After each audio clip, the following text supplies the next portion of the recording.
Welcome back now to Around the World from the China Daily. Chinese analysts say Vietnam's tax payment extension policy for enterprises affected by recent violence in the country is far from enough to restore foreign investors' confidence.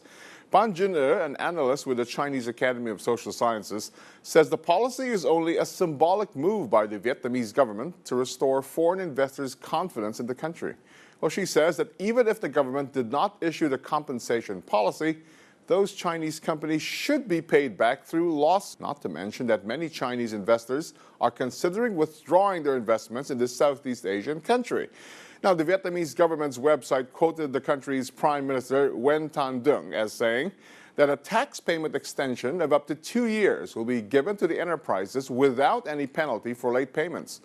Last week's deadly attacks on Chinese personnel and companies in Vietnam caused the death of 4 Chinese citizens and injured hundreds of others.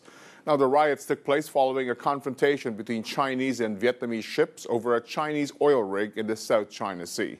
Duong said Hanoi will reduce the special consumption tax by 30% for affected companies, with the tax reduction not exceeding the total damage. He also said Vietnam will consider waiving or cutting land rents for the affected companies and will facilitate the visa process for foreign workers. The Vietnamese Prime Minister has likewise urged insurance companies to quickly assess the damage and pay out compensation.